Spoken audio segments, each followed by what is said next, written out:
Namaste. I welcome you for the third session of 6th unit, that is Social Issues and the Environment. In this session, we will be learning about water conservation and rainwater harvesting. Let us recall what we had studied in our previous session. So in the previous session, we learnt about solid waste management, that is, what are the effects of solid waste and how to manage solid waste, what are the control measures to be taken to avoid solid waste, then how to dispose hospital waste, hazardous waste, e-waste. About all these waste we had learnt in the previous session. So in this session we will be learning about water conservation and rainwater harvesting. So what is water conservation? Now ಚಿಕ್ಕ ಮಕ್ಕಳಿದ್ದಾಗಲಿಂದನೂ almost about 5th 6th standard ಇದ್ದಾಗಲಿಂದನೂ we have learnt about water conservation, all this pollution, everything. So coming to water conservation, so water conservation means we are improving the availability of water by augmentation. So augmentation is nothing but increasing the size of water storage in surface reservoirs, tanks, soils or groundwater zones. So we have to take certain measures to use effectively and conserve limited water resources. Then we have to use certain techniques to conserve the existing supplies. Whatever we have presently, the amount of water we have to conserve the existing supplies and try to develop new supplies using certain technologies. You know that we have got a number of technologies these days for conserving water. For example, rainwater harvesting, effective use of surface runoff, improving groundwater storage and soil conservation.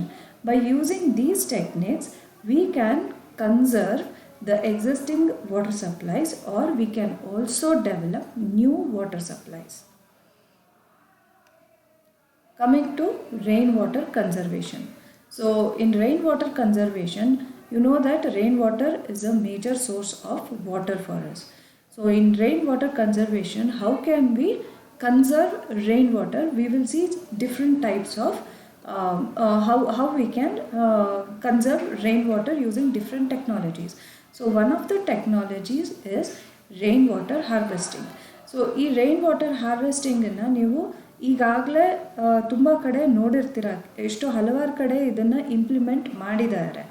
So what happens in rainwater harvesting ಅಂದರೆ, generally rainfall ಇದ್ದಾಗ ನಮಗೆ ಇದು convenient method. rainwater harvest ಮಾಡೋದು it's a convenient method where rainfall is more.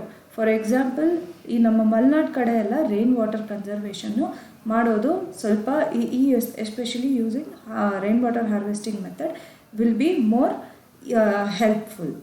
So rainfall harvesting is a convenient method for rainwater conservation in areas having less than 50 to 100 mm average rainfall ಇರೋವಂಥ ಜಾಗದಲ್ಲಿ ನಾವಿದು rainwater harvesting ಅನ್ನು implement ಮಾಡಬಹುದು.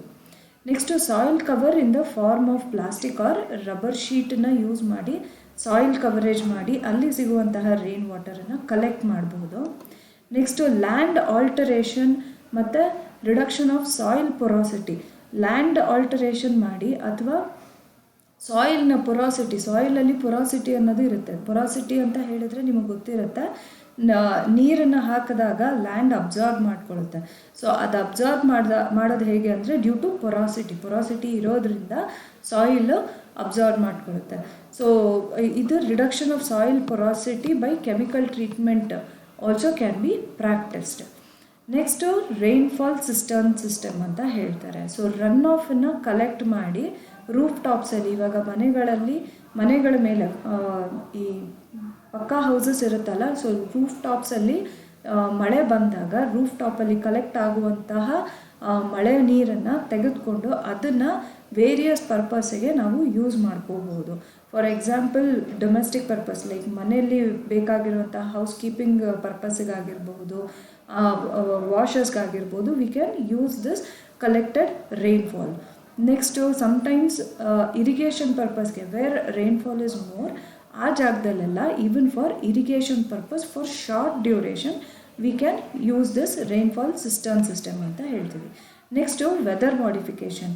So weather ಮಾಡಿಫಿಕೇಷನ್ನಲ್ಲಿ they will modify the clouds suitably or artificially which will augment the rainfall in areas. So rainfall ಸೈಜನ್ನು ಜಾಸ್ತಿ ಮಾಡಲಿಕ್ಕೆ, augment ಮಾಡಲಿಕ್ಕೆ they will suitably modify the clouds. So ಇದನ್ನು ವೆದರ್ ಮಾಡಿಫಿಕೇಷನ್ ಅಂತ ಹೇಳ್ತಾರೆ. Next used when shortage of water supply is acute. Water supply ಎಲ್ಲಿ ಕಮ್ಮಿ ಇರುತ್ತೆ ಅಂತಹ ಜಾಗಗಳಲ್ಲಿ ಇದು ವೆದರ್ ಮಾಡಿಫಿಕೇಷನನ್ನು ಮಾಡೋ ಚಾನ್ಸಸ್ಸು ಜಾಸ್ತಿ ಇದೆ. ನೆಕ್ಸ್ಟ್ ಸೆಕೆಂಡ್ ಪಾಯಿಂಟ್ ಬಂದು effective use of surface run of ಅಂತ ಹೇಳ್ತಾರೆ. ಸೊ ನೀವು ನೋಡಿರ್ತೀರ, ಅಬ್ಸರ್ವ್ ಮಾಡಿರ್ತೀರ, ಮಳೆ ಬಂದಾಗ ಅದು ಈಸಿಯಾಗಿ ರನ್ ಆಫ್ ಆಗಿಬಿಡುತ್ತೆ. You know that water is a liquid ಫೇಸಲ್ಲಿರೋದ್ರಿಂದ water easily flows off. So ಈ ಸರ್ಫೇಸ್ ರನ್ ಆಫ್ ಈ ಕಾನ್ಸೆಪ್ಟನ್ನು ನಾವು ಯೂಸ್ ಮಾಡಿಕೊಂಡು how we can store water ಅನ್ನೋದೇ ನಮಗೆ ಒಂದು ಹೆಲ್ಪ್ ಆಗುತ್ತೆ, ಅಂದರೆ ಚಾಲೆಂಜಿಂಗ್ ಟಾಸ್ಕ್ ಆಗುತ್ತೆ. ಸೊ ಫಾರ್ ಎಕ್ಸಾಂಪಲ್ ಸಾಯಿಲಲ್ಲಿ ಇರುವಂತಹ ಒಂದು ವೆಜಿಟೇಟಿವ್ ಕವರ್ ಅಂತ ಹೇಳಿದ್ರೆ ಈ ಹುಲ್ಲು ಬೆಳೆದಿರಬಹುದು ಅಥವಾ ಯಾವುದೇ ಒಂದು ಗಿಡಗಳು ಬೆಳೆದಿರುತ್ತೆ. ಸೊ ಗಿಡಗಳು ಬೆಳೆದಾಗ ಅಥವಾ ಹುಲ್ಲು ಬೆಳೆದಾಗ ಅದರದ್ದು ರೂಟ್ಸ್ ಏನು ಮಾಡುತ್ತೆ, it will retain the water in the ಸಾಯಿಲಲ್ಲಿ ಆ ವಾಟರ್ ಕಂಟೆಂಟನ್ನು ರಿಟೈನ್ ಮಾಡ್ಕೊಳ್ಳುತ್ತೆ. So in this diagram you can see that, in this figure you can see that ಇದು ವಾಟರ್ ಕಂಟೆಂಟನ್ನು ಇಲ್ಲಿ ಎಷ್ಟು ಅದು ವಾಟರ್ ರಿಟೈನ್ ಮಾಡ್ಕೊಂಡಿದೆ, ಇಲ್ಲಿ ಮಾಯಿಶ್ಚರ್ ಹೇಗೆ ವಾಟರ್ ರಿಟೈನ್ ಮಾಡ್ಕೊಂಡಿದೆ, ಅದೇನೇ ಇಲ್ಲಿ ವೆಜಿಟೇಟಿವ್ ಕವರ್ ಇಲ್ಲದೆ ಇರುವಂತಹ ಜಾಗದಲ್ಲಿ ನಮ್ಮ moisture content in the soil ಎಷ್ಟಿದೆ ಅನ್ನೋದು ಇದರಲ್ಲಿ ಡಿಫ್ರೆನ್ಸ್ ಗೊತ್ತಾಗುತ್ತೆ. You can observe in this. Even evaporation ಆದಾಗ್ಲೂ ಇಲ್ಲಿ ವೆಜಿಟೇಟಿವ್ ಕವರ್ ಇದ್ದಾಗ ಏನಾಗುತ್ತೆ, ಇವ್ಯಾಪರೇಷನ್ನು ಸ್ವಲ್ಪ ಕಮ್ಮಿ ಆಗುತ್ತೆ. ಸಾಯಿಲಿಂದ ಸಡನ್ನಾಗಿ ತುಂಬ ಬೇಗ ಇವ್ಯಾಪರೇಷನ್ ಆಗೋದಿಲ್ಲ. ಸೊ ಹಾಗಾಗಿ ಇದರಲ್ಲಿ ಏನಾಗುತ್ತೆ, ವಾಟರ್ ಕಂಟೆಂಟ್ ಸಾಯಿಲಲ್ಲಿ ರಿಟೈನ್ ಆದಾಗ ಇದು ಗ್ರೌಂಡ್ ವಾಟರ್ ಮೇಲೆ ಎಫೆಕ್ಟ್ ಆಗುತ್ತೆ. So next, water losses from large bodies can be minimised by using some chemicals. So ಇದರಲ್ಲಿ ಏನು ಮಾಡ್ತಾರೆ ಅಂತ ಹೇಳಿದ್ರೆ, ಕೆಲವೊಂದು ಕೆಮಿಕಲ್ಸನ್ನು ಯೂಸ್ ಮಾಡಿ ಅದು ಸಾಯಿಲಲ್ಲಿ ವಾಟರ್ ರಿಟೆನ್ಷನ್ ಕೆಪಾಸಿಟಿನ ಜಾಸ್ತಿ ಮಾಡ್ತಾರೆ. ಸೊ ಅದು ಜಾಸ್ತಿ ಮಾಡಿದಾಗ ಸಾಯಿಲ್ ಏನು ಮಾಡುತ್ತೆ, ವಾಟರನ್ನು ಜಾಸ್ತಿ ಅಬ್ಸಾರ್ಬ್ ಮಾಡ್ಕೊಳ್ಳುತ್ತೆ. Then also it will retain ಮಾಡ್ಕೊಳ್ಳುತ್ತೆ, which will help ground water recharge help ಆಗುತ್ತೆ ಅದು. ಥರ್ಡ್ ಒನ್ ಬಂದು improving ground water storage. So ground water ಸ್ಟೋರೇಜನ್ನು ಯಾವ ರೀತಿಯಾಗಿ ನಾವು ಇಂಪ್ರೂವ್ ಮಾಡ್ಕೋಬಹುದು. ಸೊ ಫಾರ್ ಗ್ರೌಂಡ್ ವಾಟರಲ್ಲಿ ಏನಾಗುತ್ತೆ ಅಂತ ಹೇಳಿದ್ರೆ, ಜನರಲಿ ಹೈಡ್ರೋಲಾಜಿಕ್ ಈಕ್ವಿಲಿಬ್ರಿಯಮ್ ಅನ್ನೋದು ಯಾವಾಗಲೂ ಬ್ಯಾಲೆನ್ಸ್ಡ್ ಆಗಿ ಅಥವಾ ಮೇಂಟೈನ್ ಆಗಿ ಇರಬೇಕು. So what is this hydrologic equilibrium? Hydro ಅಂದರೆ it is water. So hydrologic ಈಕ್ವಿಲಿಬ್ರಿಯಮಲ್ಲಿ ಏನಾಗುತ್ತೆ ಅಂದರೆ, whatever the water comes inside the basin, water basin ಏನಿರುತ್ತೆ ಅಂಡರ್ಗ್ರೌಂಡಲ್ಲಿ, ಆ water whatever it is coming inside leaving ಕೂಡ ಬ್ಯಾಲೆನ್ಸ್ ಆಗಿ ಇರಬೇಕು. ಆ ಬೇಸಿನಿಂದ ಹೋಗ್ತಾ ಇರೋವಂಥ ನೀರು ಕೂಡ ಬ್ಯಾಲೆನ್ಸ್ಡ್ ಆಗಿ ಇರಬೇಕು. So amount of water which is entering the basin should be almost equal to water leaving the basin. ಆವಾಗ ಹೈಡ್ರೋಲಾಜಿಕ್ ಈಕ್ವಿಲಿಬ್ರಿಯಮ್ಮು ಎಕ್ಸಿಸ್ಟ್ ಆಗಿರುತ್ತೆ. ಸೊ ಆ ಈಕ್ವಿಲಿಬ್ರಿಯಮನ್ನು ಆದಷ್ಟು ಗ್ರೌಂಡ್ ವಾಟರಲ್ಲಿ ನಾವು ಮೇಂಟೈನ್ ಮಾಡ್ತಾ ಹೋಗಬೇಕು. ಸೊ ಈಕ್ವಿಲಿಬ್ರಿಯಮನ್ನು ಹೇಗೆ ಮೇಂಟೈನ್ ಮಾಡ್ತಾರೆ ಅಂದರೆ, ಜನರಲಿ ಆರ್ಟಿಫಿಷಿಯಲ್ ಆಗಿ ವಾಟರ್ನ ರೀಚಾರ್ಜ್ ಮಾಡ್ತಾರೆ. ಬೇಸಿನ್ಸಲ್ಲಿ artificially they will recharge the water. Next, in artificial ರೀಚಾರ್ಜಲ್ಲಿ ಏನೇನು ಥರ ಮಾಡ್ತಾರೆ ಅಂದರೆ, water is spread on more area for deeper percolation in water. ಜಾಸ್ತಿ ಏರಿಯಾನ ತೊಗೊಂಡು, ಫಾರ್ ಎಕ್ಸಾಂಪಲ್ ಈಗ ಕೆರೆಗಳಲ್ಲಿ ನೋಡಿರ್ತೀರ, ಅಲ್ಲಿ ನೀರು ತುಂಬಿರುತ್ತೆ. ಸೊ ಅಂಥ ಜಾಗಗಳಲ್ಲಿ ಏನಾಗುತ್ತೆ, ಅಂಡರ್ಗ್ರೌಂಡ್ ವಾಟರ್ ಸ್ಟೋರೇಜು ಜಾಸ್ತಿ ಇರುತ್ತೆ. ಸೊ ಡೀಪಾಗಿ ಪರ್ಕೊಲೇಟ್ ಆಗಿರುತ್ತೆ, ಅಂದರೆ ಹೆಚ್ಚು ಸಾಯಿಲ್ ಮಾಯಿಶ್ಚರು ಕಂಟೆಂಟು ಜಾಸ್ತಿ ಹೋಗಿರುತ್ತೆ. ಅಂಡರ್ ವಾಟರು ಈಸಿಯಾಗಿ ರೀಚಾರ್ಜ್ ಆಗ್ತಾ ಇರುತ್ತೆ. Next water spreading is done by ಯಾವ ರೀತಿಯಾಗಿ ವಾಟರ್ ಸ್ಪ್ರೆಡ್ ಮಾಡ್ಬೋದು ಅಂದರೆ water flooding on flat area ಅಲ್ಲಿ ವಾಟರನ್ನು ಫ್ಲಡ್ ಮಾಡ್ಬೋದು. ನೆಕ್ಸ್ಟ್ ಒನ್ನು ಕನ್ಸ್ಟ್ರಕ್ಟಿಂಗ್ ಬೇಸಿನ್ಸ್ ಅಂತ ಹೇಳಿದ್ರೆ ಫಾರ್ ಎಕ್ಸಾಂಪಲ್ ಚಿಕ್ಕ ಪುಟ್ಟ ಕೆರೆಗಳ ಥರ ಮಾಡಿ ಅದನ್ನು ಕನ್ಸ್ಟ್ರಕ್ಟ್ ಮಾಡಿ ಅಲ್ಲಿ ನಾವು ನೀರನ್ನು ಕನ್ಸರ್ವ್ ಮಾಡ್ಬೋದು. Next sometimes constructing small dams, ಕೆಲವೊಂದು ಚಿಕ್ಕ ಪುಟ್ಟ ಕೆರೆಗಳಿದ್ದಾಗ ಅಂಥ ಜಾಗಗಳಲ್ಲಿ ಸಹನೂ ಚಿಕ್ಕ ಡ್ಯಾಮ್ಗಳನ್ನು ಕಟ್ಟಿ ಅಲ್ಲಿ ನಾವು ವಾಟರನ್ನು ಸ್ಟಾಕ್ ಮಾಡಿ ಅಂದರೆ ಲೈಕ್ ಕನ್ಸರ್ವ್ ಮಾಡಬಹುದು. So in the second figure you can see that. So ಚಿಕ್ಕದೊಂದು ಡ್ಯಾಮ್ ಥರ ಅಂದರೆ ಜಸ್ಟ್ ಲೈಕ್ ಅ ಸ್ಮಾಲ್ ಅಡೆ ಕಟ್ಟಬಹುದು ಅಲ್ಲಿ. Last one is soil conservation ಅಂತ ಹೇಳ್ತಾರೆ. So soil conservation is most important. ಏನಕ್ಕೆ ಅಂತ ಹೇಳಿದ್ರೆ soil is the one which will hold the water. So soil ಇರೋಷನನ್ನು ನಾವು ಆದಷ್ಟು ತಡಿಬೇಕು. What is this soil erosion ಅಂದರೆ it is a process of detachment and transportation of top soil which effects the growth of plant. ನಮ್ಮ top ಸಾಯಿಲನ್ನು detach ಅಂದರೆ ಎಳ್ಕೊಂಡು ಹೋಗುತ್ತೆ, ನೀರು ಸಮ್ಟೈಮ್ಸ್ ಇರೋಡ್ ಮಾಡಿಕೊಂಡು ಹೋದಾಗ ಅದು ಪ್ಲ್ಯಾಂಟ್ ಗ್ರೋತನ್ನು ಎಫೆಕ್ಟ್ ಮಾಡುತ್ತೆ. ಸೊ ಹಾಗಾಗಿ ಈ ಸಾಯಿಲ್ ಇರೋಷನನ್ನು ನಾವು ಆದಷ್ಟು ತಡೆಗಟ್ಟಬೇಕು. So hence it is necessary to conserve soil. So ಯಾವ ರೀತಿಯಾಗಿ ನಾವು ಸಾಯಿಲ್ ಕನ್ಸರ್ವ್ ಮಾಡ್ಬೋದು ಅಂದರೆ see in this first diagram it is called as contour bunding ಅಂತ ಹೇಳ್ತಾರೆ. Second one is called as graded bunding ಅಂತ ಹೇಳ್ತಾರೆ. And third one is called as bench terracing ಅಂತ ಹೇಳ್ತಾರೆ. ಸೊ ಕಾಂಟೂರ್ ಬಂಡಿಂಗಲ್ಲಿ ಏನಾಗುತ್ತೆ ಅಂದರೆ ನೀವು ನೋಡಿರ್ತೀರ ಹೊಲ ಉಳಬೇಕಾದ್ರೆ ಜನರಲಿ ಸ್ವಲ್ಪ ಕರ್ವ್ ರೀತಿಯಲ್ಲಿ ಅವರು ಹೊಲನ ಉಳ್ತಿರ್ತಾರೆ. ಏನಕ್ಕೆ ಅಂದರೆ ಸಾಯಿಲ್ ಇರೋಷನನ್ನು ಮೇಯ್ನಾಗಿ ತಡೆಗಟ್ಟೋದಕ್ಕೆ. ಗ್ರೇಡೆಡ್ ಬಂಡಿಂಗಲ್ಲಿ ಸಹ ಏನು ಮಾಡ್ತಾರೆ, ದಿಬ್ಬಗಳ ಥರ ಕಟ್ಟಿಬಿಟ್ಟು ಅದರಲ್ಲಿ ಮಾಡಿರ್ತಾರೆ. So that is called as graded bunding ಅಂತ ಹೇಳ್ತಾರೆ. ನೆಕ್ಸ್ಟ್ ಬೆಂಚ್ ಟೆರೇಸಿಂಗ್ ಅಂದರೆ ಸ್ಲೋಪಿ ಏರಿಯಾ ಅಲ್ಲಿ ನೀವು ನೋಡಿರ್ತೀರ ಬೆಂಚ್ ಟೈಪ್ ಕ್ರಿಯೇಟ್ ಮಾಡಿ ಸ್ಟೆಪ್ಸ್ ಥರ ಕ್ರಿಯೇಟ್ ಮಾಡಿ ಅಲ್ಲಿ ಫಾರ್ಮಿಂಗನ್ನು ಮಾಡಿರ್ತಾರೆ. That we will call it as bench terracing. So ಈ ರೀತಿಯಾದ ಒಂದು ಮೆಜರ್ಸನ್ನು ತೆಗೆದುಕೊಂಡಾಗ ಈ ರೀತಿಯಾದ ಒಂದು ಫಾರ್ಮಿಂಗನ್ನು ಮಾಡಿದಾಗ ಬಂಡಿಂಗ್ ಟೆರೇಸಿಂಗ್ ಎಲ್ಲ ಮಾಡಿದಾಗ ಏನಾಗುತ್ತೆ ಅಂತ ಹೇಳಿದ್ರೆ ಸಾಯಿಲ್ ಇರೋಷನನ್ನು ನಾವು ಕಂಟ್ರೋಲ್ ಮಾಡ್ಬೋದು. ಸಾಯಿಲ್ ಅಷ್ಟು ಈಸಿಯಾಗಿ ಇರೋಡ್ ಆಗೋದಿಲ್ಲ, ಟಾಪ್ ಸಾಯಿಲ್ ಇರೋಡ್ ಆಗಲ್ಲ, ಮತ್ತು plant growth very nicely we can grow in the agricultural lands. Next is rain water harvesting. So rain water harvesting ಅಂದರೆ ಏನು? So rain is a liquid water in the form of droplets that are condensed from atmospheric water vapor and then precipitated, that is it becomes heavy enough to fall under gravity. So ನಿಮಗೆ ಇದೆಲ್ಲ ಗೊತ್ತೇ ಇದೆ, ನೀವೆಲ್ಲ ಚಿಕ್ಕವರಿದ್ದಾಗಲಿಂದನೂ rain ಹೇಗೆ form ಆಗುತ್ತೆ ಅನ್ನೋದು ಓದಿದ್ದೀರಾ. Water vapour ಆಗುತ್ತೆ, next ಆ vapour it will come down as precipitation to the earth under gravity.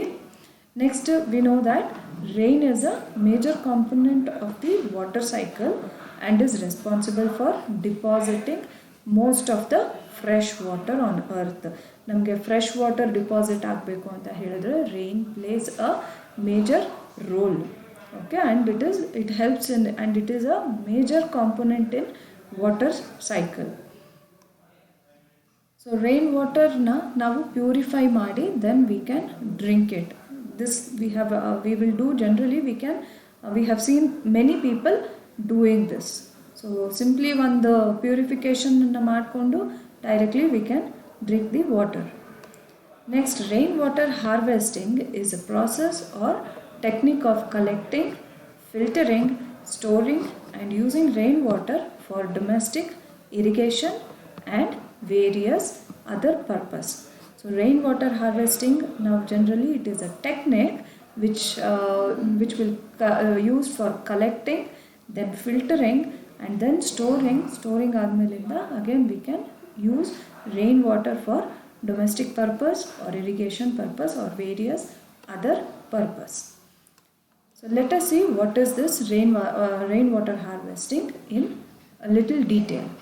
So rainwater harvesting alli in this diagram you can observe that first rainwater is collected in this roof catchment area. So ಈ roof area ಅಲ್ಲಿ first ಮಳೆ ನೀರು collect ಆಗುತ್ತೆ and by some pipe lines it will come to the filter. So ಫಿಲ್ಟರಿಗೆ generally ಬರುತ್ತೆ. So ಫಿಲ್ಟರ್ಗೆ ಅಥವಾ ಯಾವುದಾದ್ರೂ ಒಂದು ಟ್ಯಾಂಕ್ಗೆ ಅದನ್ನು ಕೊಟ್ಟಿರ್ತಾರೆ. In this process generally they will install a filter in between to avoid the dirty things coming inside the tank. So next ಈ tank under water sump ಥರ ಮಾಡಿರ್ಬೋದು, ನೀವು ನೋಡಿರ್ತೀರ ಸಂಪ್ ಥರ ಆಗಿರ್ಬೋದು. ಸೊ ಅಲ್ಲಿ ಕಲೆಕ್ಟ್ ಮಾಡ್ತಾರೆ. ಕಲೆಕ್ಟ್ ಮಾಡಿದಾದಮೇಲೆ it will be pumped again to other tank. Clean ವಾಟರನ್ನು what they will do, they will pump it to other tank. Again they can use it to pump it to the overhead tanks on the buildings. So this is the general cycle. Rainwater harvesting ಅಲ್ಲಿ this is the general cycle. ಏನು ಮಾಡ್ತಾರೆ, first rain ವಾಟರನ್ನು ರೂಫಲ್ಲಿ ಬರುವಂತಹ rain ವಾಟರನ್ನು ಕ್ಲೀನಾಗಿ ಪೈಪನ್ನು use ಮಾಡಿಕೊಂಡು they will through filters ಏನು ಮಾಡ್ತಾರೆ, they will collect it in one tank. So ಆ ಟ್ಯಾಂಕಲ್ಲಿ ಕಲೆಕ್ಟ್ ಮಾಡಿದಾದ್ಮೇಲಿಂದ they will pump it to the overhead tanks. So this is the rainwater harvesting system. So next components ಏನೇನು ಬೇಕಾಗುತ್ತೆ. Generally ನಮ್ಮ rain water ಹಾರ್ವೆಸ್ಟಿಂಗಲ್ಲಿ ನಮ್ಗೆ ಏನೇನು ಬೇಕಾಗುತ್ತೆ ಅಂದರೆ ರೂಫ್ ಕ್ಯಾಚ್ಮೆಂಟ್ ಏರಿಯಾ ಬೇಕಾಗುತ್ತೆ. ಸೊ ರೂಫ್ ಕ್ಯಾಚ್ಮೆಂಟ್ ಏರಿಯಾ ಅಂತ ಹೇಳಿದಾಗ ಸಿಟಿ ಸೈಡ್ಸ್ ಎಲ್ಲ ಮೋಲ್ಡ್ ಬಿಲ್ಡಿಂಗ್ ಇರುತ್ತೆ, ಅಲ್ಲಿ ಡೈರೆಕ್ಟ್ ಮೋಲ್ಡ್ ಮೇಲೆ ತೊಗೊಂಡು ಅವ್ರು ಮಾಡ್ತಾರೆ. ಈಗ ಹಳ್ಳಿಗಳ ಕಡೆ ಎಲ್ಲ ಹೆಂಚಿರುತ್ತೆ. ಸೊ ಸ್ಲ್ಯಾಂಟಿಂಗ್ ರೂಫ್ಸ್ ಇದ್ದಾಗ so at the end they will give a conduit ಕೊಡ್ತಾರೆ, ಪೈಪ್ದು ಕಾಂಡೂಟ್ ಕೊಡ್ತಾರೆ, ಅಲ್ಲಿ they will collect it. So roof catchment ಸರ್ಫೇಸನ್ನು ಫಸ್ಟು ಬೇಕಾಗಿರುತ್ತೆ. ನೆಕ್ಸ್ಟ್ ಅದಾದಮೇಲೆ ಆ ರೂಫ್ ಕ್ಯಾಚ್ಮೆಂಟಲ್ಲಿ ಸಿಕ್ಕಿರುವಂತಹ ನೀರು ಡ್ರೈನ್ ಆಗಬೇಕಲ್ಲ. ಸೊ ಆ ನೀರು ಬರಬೇಕಲ್ಲ ಯಾವುದಾದ್ರೂ ಒಂದು ಸ್ಟೋರೇಜಿಗೆ. ಸೊ ಅದನ್ನು drain ಸಿಸ್ಟಮನ್ನು they have to provide. So by using some pipes ಆಗಿರ್ಬೋದು ಅದನ್ನು ಯೂಸ್ ಮಾಡಿ ಡ್ರೈನ್ ಸಿಸ್ಟಮನ್ನು ಮಾಡಿರ್ತಾರೆ. ಅದಾದ ನಂತರ ಸ್ಟೋರೇಜ್ ಟ್ಯಾಂಕ್, ಬಂದಿರೋ ನೀರು ಒಂದು ಎಲ್ಲಾದರೂ ನಾವು ಸ್ಟೋರ್ ಮಾಡಬೇಕಾಗುತ್ತೆ. ಸೊ ಆ ಸ್ಟೋರೇಜಿಗೆ ನಾವೇನು ಮಾಡ್ತೀವಿ, generally we will use storage ಟ್ಯಾಂಕ್ಸನ್ನು ಯೂಸ್ ಮಾಡಿರ್ತೀವಿ. It depends on whatever facility is available. It can be sheet ಮೆಟಲ್ದಾಗಿರ್ಬೋದು ಅಥವಾ ಪ್ಲಾಸ್ಟಿಕ್ಸ್ದಾಗಿರ್ಬೋದು, ಮೇಸನ್ರಿ ಅಂದರೆ ಕಾಂಕ್ರೀಟ್ದಾಗಿರ್ಬೋದು. ಈ ರೀತಿಯಾದ ರೈನ್ ವಾಟರ್ ಕಲೆಕ್ಟ್ ಮಾಡ್ಕೊಳ್ಳಿಕ್ಕೆ ಟ್ಯಾಂಕ್ಸನ್ನು ಮಾಡಬೇಕಾಗತ್ತೆ. ಅದಾದ ನಂತರ ಕಾಂಡ್ಯೂಟ್ಸ್ ಅಂದರೆ ಪೈಪ್ ಲೈನ್ಸ್, ಪ್ಲಂಬಿಂಗ್ ಬೇಕಾಗುತ್ತೆ ಅಲ್ವಾ. ಸೊ ಮೇಲೆ ರೂಫಿಂದ ನೆಕ್ಸ್ಟು ಅದು ಸ್ಟೋರೇಜಿಗೆ ಬರಬೇಕು, ಸ್ಟೋರೇಜಿಂದ ವಾಪಸ್ ಅದು ಓವರ್ ಹೆಡ್ ಟ್ಯಾಂಕ್ಸಿಗೆ ಹೋಗಬೇಕು. ಸೊ ಇದಿಷ್ಟು ಸೈಕಲ್ ಒಂದು ಸರ್ಕ್ಯೂಟ್ ಕಂಪ್ಲೀಟ್ ಆಗಬೇಕು ಅಂತ ಹೇಳಿದ್ರೆ we need pipes to carry the water. So GI pipes ಆದರೂ ಆಗಿರ್ಬೋದು, ಜನರಲಿ PVC ಪೈಪ್ಸನ್ನು ಯೂಸ್ ಮಾಡ್ತಾರೆ. So these are different types of components used in rain water harvesting. In certain areas they will also use ಫಿಲ್ಟರ್ಸನ್ನು use ಮಾಡ್ತಾರೆ. So that dirty ಇದನ್ನು ತಡೆಯೋದಕ್ಕೋಸ್ಕರ, so that storage tank ಏನಿರುತ್ತೆ ಅದು ಕ್ಲೀನಾಗಿರಲಿ ಅನ್ನೋ ಒಂದು ಪರ್ಪಸ್ಸಿಗೆ ಫಿಲ್ಟರ್ಸನ್ನು ಡ್ರೈನ್ ಸಿಸ್ಟಮಿಂದ ಸ್ಟೋರೇಜ್ ಟ್ಯಾಂಕಿಗೆ ಬರೋಕ್ಕೂ ಮುಂಚೆ ಫಿಲ್ಟರ್ಸನ್ನು ಹಾಕಿರ್ತಾರೆ. These are different components of rain water harvesting. Next comes what are the advantages of rain water harvesting. So ಏನೇನು ಅಡ್ವಾಂಟೇಜ್ ಅಂತ ಹೇಳಿದ್ರೆ, first of all it is easy to maintain. So it is very easy. ಏನಕ್ಕೆ ಅಂತ ಹೇಳಿದ್ರೆ pipelines ಒಂದು ಕ್ಲೀನಾಗಿ ಇಟ್ಕೊಂಡಿದ್ರೆ it is very easy to maintain. ಮೇಲೆ ಮಳೆ ನೀರು ಕ್ಲೀನಾಗಿ ಪೈಪ್ಲೈನ್ನಲ್ಲಿ ಬರುತ್ತೆ, it will go directly to the storage tank. Next is reducing water bills. Obviously water bills, for example ಈ ಕಡೆ ಮಹಾನಗರ ಪಾಲಿಕೆ ಆಗಿರ್ಬೋದು, ಗೌರ್ಮೆಂಟ್ ಸಪ್ಲೈಡ್ ವಾಟರ್ ಯಾವುದೇ ಆಗಿರ್ಬೋದು, ಅದನ್ನು ತಗೊಳ್ತಾ ಇರೋರಿಗೆ ವಾಟರ್ ಬಿಲ್ಸು ತುಂಬ ರೆಡ್ಯೂಸ್ ಆಗುತ್ತೆ. Next, suitable for irrigation. Obviously, rainwater is very good for health as well as for irrigation. It contains n number of minerals, whatever is required for human as well as plants. So, it is also suitable for irrigation. Next it reduces the demand on ground water. Every time ನಾವು ground water ಮೇಲೆ depend ಆಗೋವಂಥ chances ತುಂಬ reduce ಮಾಡುತ್ತೆ ಇದು. Next reduces floods and soil erosion. Flood ಮತ್ತು soil ಇರೋಷನನ್ನು ಇದು reduce ಮಾಡುತ್ತೆ. ಏನಕ್ಕೆ ಅಂದರೆ amount of water, certain amount of water is getting collected in the storage tank ಅಂದಾಗ ಅಷ್ಟು amount of water which can erode the top soil will be controlled. So hence this will reduce the flood and soil erosion. Can be used for several non-drinking purpose directly. For example, washing clothes ಆಗಿರ್ಬೋದು, toilets flush ಆಗಿರ್ಬೋದು, ಗಾರ್ಡನ್ಸ್ಗೆ water ಮಾಡೋದಾಗಿರ್ಬೋದು, washing cars ಆಗಿರ್ಬೋದು, any purpose which is for non drinking purpose or non cooking ಪರ್ಪಸ್ಗೆ we can use this water directly. So limitations ಏನೇನು, what are the disadvantages of rain water harvesting ಅಂದರೆ first of all unpredictable rainfall.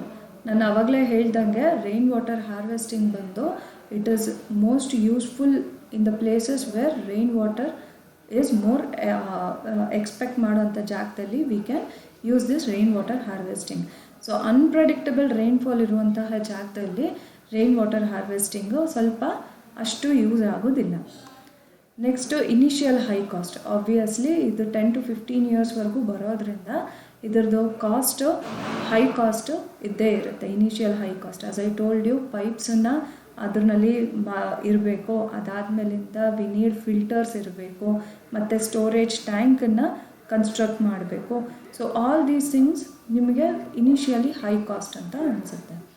Next third one ಬಂದು regular maintenance. So regular maintenance ಅಂತ ಹೇಳಿದಾಗ we are actually storing water ಅಂತ ಹೇಳಿದಾಗ, so stagnant ವಾಟರಲ್ಲಿ we know that they may get prone to rodents ಆಗಿರ್ಬೋದು. Rodents ಅಂದರೆ ಇಲಿಗಳು, ಹೆಗ್ಣಗಳು, ಈ ರೀತಿಯಾದ ಪ್ರಾಣಿಗಳದ್ದು ಪ್ರಾಬ್ಲಮ್ ಇರ್ಬೋದು, ಮೊಸ್ಕಿಟೋಸ್ ಇರ್ಬೋದು, ಅಥವಾ ಪಾಚಿ ಕಟ್ಟೋ ಅಂಥ ಪ್ರಾಬ್ಲಮ್ಸ್ ಇರ್ಬೋದು, ಬೇರೆ ಇನ್ಸೆಕ್ಟ್ಸು, ಲಿಸರ್ಡ್ಸು ಇವೆಲ್ಲ ಬರುವಂತಹ ಚಾನ್ಸಸ್ಸು ಜಾಸ್ತಿ ಇರುತ್ತೆ when you do not maintain cleanliness for the storage tank.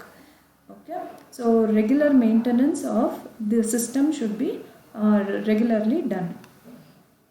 So certain roof types may seep chemicals or animal droppings. So ಕೆಲವೊಂದು ಜಾಗದಲ್ಲಿ ಏನಾಗುತ್ತೆ, we have seen that roof ಅಂತ ಹೇಳಿದ್ರೆ, ಫಾರ್ ಎಕ್ಸಾಂಪಲ್ ಇವಾಗ ಮನೆ ಪಕ್ಕದಲ್ಲಿ ಯಾವುದಾದ್ರೂ ಒಂದು ಗಿಡಗಳಿರುತ್ತೆ. ಸೊ ಗಿಡಗಳಿದ್ದಾಗ ಏನಾಗುತ್ತೆ, ಗಿಡಗಳ ಎಲೆಗಳು ಬೀಳೋವಂಥ ಚಾನ್ಸಸ್ ಇರುತ್ತೆ, ಮತ್ತು ಪಕ್ಷಿಗಳು ಬಂದು ಅಲ್ಲಿ ಗಲೀಜು ಮಾಡೋವಂಥ ಚಾನ್ಸಸ್ ಇರುತ್ತೆ. ದಟ್ ಮೀನ್ಸ್ ರೂಫು ಯಾವಾಗಲೂ ಕ್ಲೀನಾಗಿ ಮೇಂಟೈನ್ ಮಾಡ್ತಾ ಇರಬೇಕು. ರೂಫ್ ಕ್ಲೆನ್ಲಿನೆಸ್ ಇಲ್ಲ ಅಂತ ಹೇಳಿದ್ರೆ ನೆಕ್ಸ್ಟ್ ಅಲ್ಲಿರುವಂತಹ ಒಂದು ಡರ್ಟಿನೆಸ್ ಏನಿರುತ್ತೆ ಅದು ರೈನ್ ವಾಟರ್ ಜೊತೆಗೆ ಕ್ಯಾರಿ ಆಗ್ತಾ ಬರುತ್ತೆ. ಸೊ ಅದು ಕ್ಯಾರಿ ಆದಾಗ that is not good for what is that? It is not good for using. So that kind of rain water cannot be used. So ಈ ರೀತಿಯಾದ ಪ್ರಾಬ್ಲಮ್ಸ್ ಇದ್ದಾಗ ಸ್ವಲ್ಪ ಇದು ರೈನ್ ವಾಟರ್ ಹಾರ್ವೆಸ್ಟಿಂಗ್ ಮಾಡೋದು ತೊಂದರೆನೇ ಅಂತ ಹೇಳ್ಬೋದು. So these are certain disadvantages or limitations of rainwater harvesting. Storage limit, again storage limit could be a problem. Heavy downpour ಇದ್ದಾಗ ಏನಾಗುತ್ತೆ, collection of water system sometimes ನಾವು ಕಟ್ಸಿರುವಂತಹ ಸಂಪ್ ಅಥವಾ ಸ್ಟೋರೇಜ್ ಏನಾಗಿರುತ್ತೆ ಕಮ್ಮಿ ಬೀಳಬಹುದು. So these are certain limitations. Next coming to summary. So in this session we had learnt about water conservation and rainwater harvesting. So let us discuss few multi-choice questions. So in the first, which of the following is not a method of water conservation? Rainwater harvesting, groundwater extraction, improving irrigation efficiency, or avoiding water wastage. So ಇದರಲ್ಲಿ which are the method which are not for method of water conservation? ಯಾವ method ಇಲ್ಲ ಅಂತ ಹೇಳಿದ್ರೆ, rain water harvesting it is a water conservation method. Ground water extraction, like ground water extraction ಅಂತ ಹೇಳಿದ್ರೆ ಬಾವಿ ತೋಡೋದಾಗಿರಬಹುದು ಅಥವಾ ಬೋರ್ವೆಲ್ಲನ್ನು ಹಾಕೋದಾಗಿರಬಹುದು. This is what we call it as ground water extraction. Next improving irrigation efficiency. Irrigation efficiency like ನಾನು ಆವಾಗಲೇ ಹೇಳ್ದಂಗೆ ಬಂಡಿಂಗ್ ಅಥವಾ ಬೆಂಚ್ ಟೆರೇಸಿಂಗನ್ನು ಮಾಡಬಹುದು. Avoiding water wastage. So option A, C ಮತ್ತು ಡಿ ಬಂದು they are all water conservation ಆಗುತ್ತೆ. Option B ಬಂದು it is not water conservation. We are extracting water ಅಂತ ಹೇಳಿದ್ರೆ we are using ground water. So we are not conserving water over there. Hence option B is the answer. Second one. So which of the following factors represent quality? Rainfall, soil erosion, drought or global warming. So quality na represent ಮಾಡೋದು ಯಾವುದು ಅಂತ ಹೇಳಿದ್ರೆ it is rainfall. So option A is the answer. The third question is afforestation is necessary. Why do we need afforestation? For soil conservation, for soil erosion, well control ಅಥವಾ low humidity. So we will use afforestation for conserving soil. Afforestation ಮಾಡೋದ್ರಿಂದ soil conservation ಆಗುತ್ತೆ. So ಹೆಚ್ಚು ಮರ ಬೆಳೆಸೋದ್ರಿಂದ ಏನಾಗುತ್ತೆ ಅಂದರೆ top soil ಇರೋಡ್ ಆಗೋದಿಲ್ಲ. So top soil ಇರೋಡ್ ಆಗಲಿಲ್ಲ ಅಂದರೆ ಸಾಯಿಲ್ ಕನ್ಸರ್ವ್ ಆಗುತ್ತೆ ಅಲ್ಲಿ. Next fourth question. What is called for the collection of water for use? So rain collection, rainwater harvesting, rain digging or rainwater pumping. So rain collection anta ನಾವು ಕರೆಯೋದಿಲ್ಲ. Collection of rainwater na we will generally call it as rainwater harvesting. So option B is the answer. Next, fifth one. What is the pH value of normal rain? So pH value ಬಗ್ಗೆ ನಾವೆಲ್ಲ ಓದಿದ್ದೀವಿ ಅಲ್ವಾ. ನಮ್ಮ SSLC ವರ್ಗೂನು pH value, acidic value ಮತ್ತು alkalinity value and all we have studied. So what is the answer ಅಂದರೆ pH value of rain is 5.6. So pH value of the rain is 5.6. Next comes water that is stored under the rock layers and soil beneath the earth's surface is called as groundwater, sewage, reservoir or an underground stream. Underwater store ಆಗಿರೋದನ್ನು ನಾವು ಏನಂತ ಕರಿತೀವಿ? Underground ವಾಟರನ್ನು we will generally call it as ground water ಅಂತ ಕರಿತೀವಿ.